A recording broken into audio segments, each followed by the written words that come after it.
विभाग की पढ़ाई से प्रतियोगिता की इस हिंदी की कक्षा में बच्चों आप सभी का बहुत बहुत स्वागत है। कैसे हैं बच्चों? आशा है आप सभी बहुत अच्छे होंगे। तो चलिए हिंदी में हम शब्द के भेद के बारे में जान रहे हैं। अब बच्चों हम जानेंगे कि उत्पत्ति के आधार पर शब्द के कितने भेद होते हैं। बच्चों उत्पत्ति के आधार पर शब्द के 4 भेद होते हैं। कौन कौन से भेद होते हैं बच्चों? तत्सम, पहला क्या है बच्चों? तत्सम। दूसरा क्या है? तद्भव। तीसरा क्या है बच्चों? देशज शब्द। और चौथा क्या है? विदेशज। ये बच्चों 4 भेद होते हैं। अब बच्चों अब हम सबसे पहले जानेंगे तत्सम शब्द के बारे में। तो तत्सम शब्द के बारे में क्या जानेंगे? वे शब्द जो संस्कृत से हूबहू ले लिए गए हैं, जैसे के तैसे ले लिए गए हैं, उन्हें हम तत्सम शब्द कहते हैं। अब संस्कृत से कैसे शब्द ले लिए गए हैं? जैसे प्रातः, चंद्र, ये सब क्या है? चंद्रमा का चंद्र, सुबह के लिए प्रातः। तो ये संस्कृत है, हिंदी में भी हम यूज करते हैं। आग का अग्नि, जैसे हवा का वायु, ये सब शब्द भी हम प्रयोग करते हैं, है ना? तो ये शब्द बच्चों क्या होते हैं? तत्सम शब्द होते हैं। इसी तरह बच्चों तद्भव शब्द होते हैं। तद्भव शब्द वे शब्द होते हैं बच्चों जो संस्कृत के होते हैं, फिर इसको हिंदी में लिए जाते हैं। जैसे हमने कहा वायु, वायु का हवा, हिंदी में लिया गया ना। अग्नि का आग, चंद्र का चंद्रमा, तो ये सब संस्कृत से हिंदी में लिए गए हैं। देशज शब्द क्या होते हैं बच्चों? देशज शब्द वे शब्द होते हैं जो अपने देशी भाषा में प्रयोग करते हैं। लोटा, डंडा, खटिया, खाट, ये सब जो है हम लोग, पगड़ी, ये सब हम लोग अपनी देसी भाषा में जो चीज प्रयोग करते हैं, जो शब्द देशी भाषा में प्रयोग होते हैं, वो देशज शब्द। इसी तरह विदेशज, जो विदेशी भाषा के शब्द होते हैं, वो विदेशज शब्द होते हैं। जैसे स्कूल में ही आप ब्लैक बोर्ड, डस्टर, ये सब हम लोग इस्तेमाल करते हैं। स्कूल, टीचर, ये सब शब्द इस्तेमाल करते हैं, ये विदेशी भाषा से आया है। रेलगाड़ी, है ना? इसी तरह बहुत सारे शब्द हम जो विदेशी भाषा से इस्तेमाल करते हैं, उसे हम विदेशज शब्द कहते हैं। तो चलिए बच्चों अब मैं आपको इसकी परिभाषा भी लिखवाती हूँ। चलिए बच्चों, तत्सम शब्द वे शब्द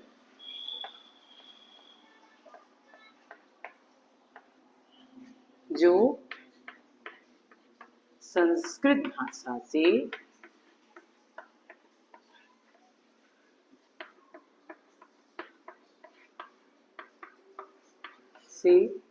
बिना किसी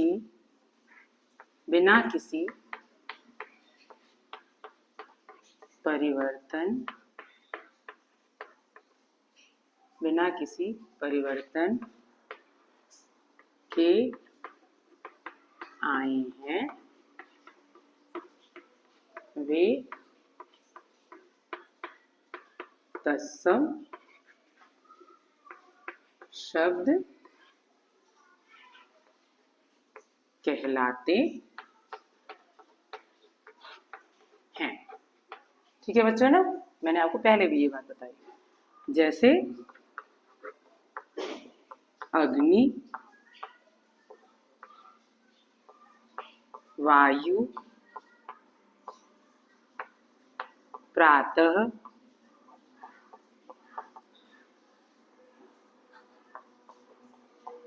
चंद्र, और भी बहुत सारे उदाहरण जो आप अच्छे से जानते हैं, जो पढ़ेंगे फिर इसके बारे में। अग्नि, वायु, प्रातः, चंद्र, कर्म, ये सब क्या है?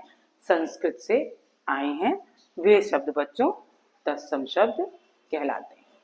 इसी तरह बच्चों तद्भव शब्द भी होते हैं। तद्भव शब्द क्या होते हैं बच्चों? जो तद्भव शब्द वे शब्द होते हैं, तद्भव शब्द।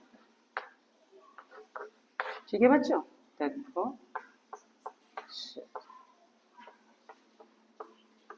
वे शब्द जो संस्कृत से रूप बदलकर हिंदी में आए, रूप बदलकर हिंदी में आए हैं, हिंदी भाषा में आए हैं। वे क्या कहलाते हैं बच्चों? वे तद्भव शब्द कहलाते हैं। ठीक है ना, तत्सम संस्कृत भाषा के शब्द हुए, तद्भव हिंदी भाषा के शब्द हुए, है ना। जैसे वायु का आया है तो हवा, अग्नि है तो आग, है ना। इसी तरह जो है वायु है, इसमें उदाहरण था ना, वायु, हवा, अग्नि का आग, है ना। इसी तरह पिता, है ना। जो शब्द संस्कृत से हिंदी में आए हैं वो तद्भव शब्द कहलाते हैं। तो बच्चों तद्भव शब्दों के बारे में आप लोग ने समझा कि जैसे जो संस्कृत से हिंदी में, ऐसे वायु, हवा, अग्नि, आग, प्रातः, सुबह, पुष्प, फूल, हस्त, हाथ, इस तरह के शब्द लिए गए हैं। इसी तरह बच्चों होते हैं अब आपके देशज शब्द। देशज शब्द क्या होते हैं बच्चों? जो शब्द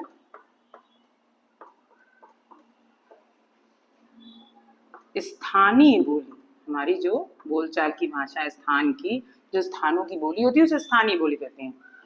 स्थानीय बोली और स्थान में जो बोली जाती है स्थानीय, और स्थानीय बोली और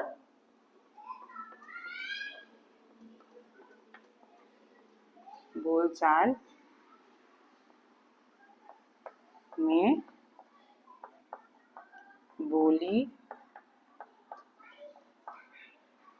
बोले जाते हैं वे देशज शब्द कहलाते हैं। जैसे बच्चों लोटा, डंडा, पगड़ी, बैगन को हम लोग कहते हैं भंटा, ये सब स्थानीय बोली है ना बच्चों। इसी तरह के बहुत सारे शब्द जो आप अपने स्थान में बोलते हैं, स्थानीय बोली में जो शब्द आते हैं वे शब्द बच्चों देशज शब्द कहलाते हैं। ठीक है बच्चों, अब हम जानेंगे विदेशज शब्दों के बारे में। अगर इसको आप नहीं लिखे होंगे तो वीडियो को रोक के भी लिख सकते हैं, शीट से भी लिख सकते हैं। अब हम जानेंगे बच्चों विदेशज शब्द के बारे में। चौथा क्या है बच्चों? विदेशज शब्द। विदेशज शब्द कौन से होते हैं बच्चों? वे शब्द जो विदेशी बोलियों से लिए गए हैं। किससे लिए गए हैं बच्चों? विदेशी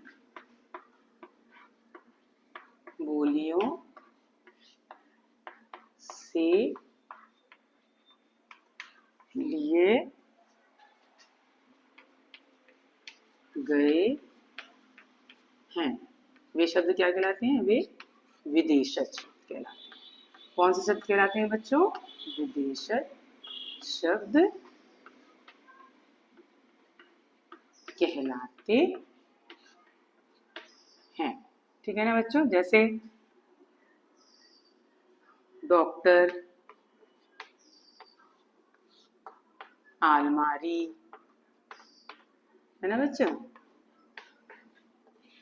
स्कूल,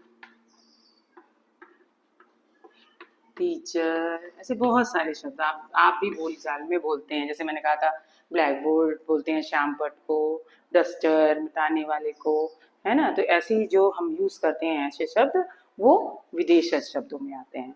ठीक है बच्चों, जितना पढ़ेंगे, जितना प्रैक्टिस करेंगे उतना अच्छे से आपको आएगा बच्चों। चलिए बच्चों, उत्पत्ति के आधार पर हमने शब्दों के 4 भेद जाने।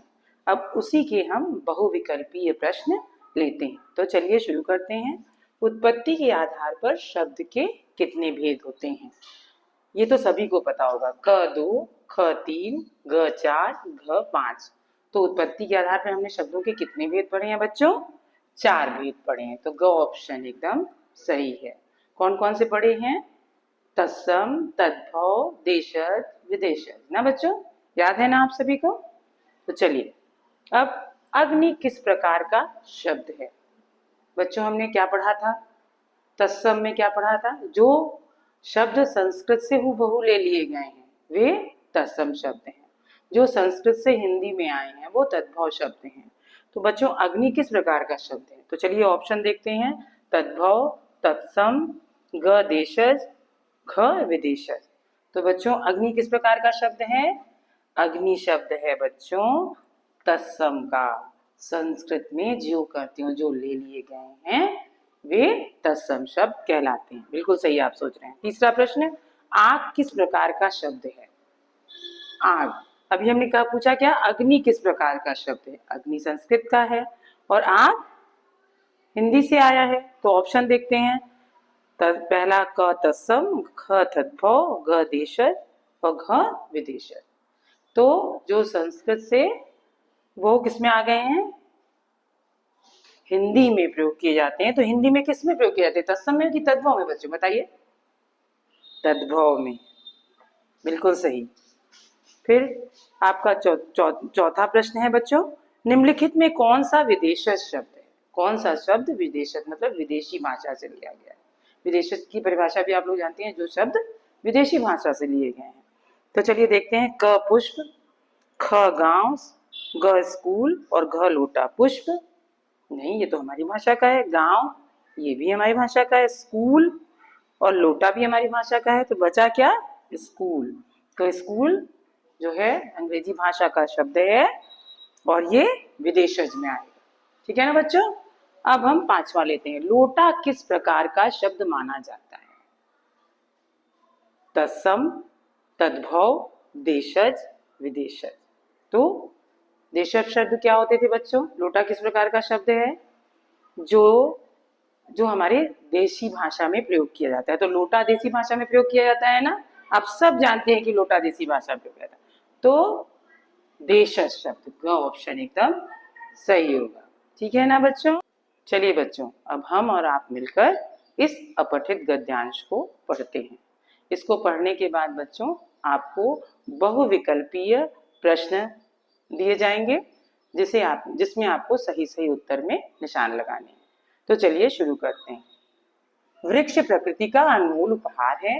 ये हमें शुद्ध वायु, फल, फूल, लकड़ी, औषधियां तथा अनेक प्रकार के संसाधन प्राप्त कराते हैं। वृक्ष पर्यावरण को संतुलित बनाए रखते हैं और वर्षा होने में भी सहायक होते हैं। बढ़ते प्रदूषण और वनों की कटाई के कारण आज वृक्षारोपण की आवश्यकता पहले से अधिक बढ़ गई है। प्रत्येक व्यक्ति को अपने जीवन में कम से कम एक पौधा अवश्य लगाना चाहिए और उसकी देखभाल भी करनी चाहिए।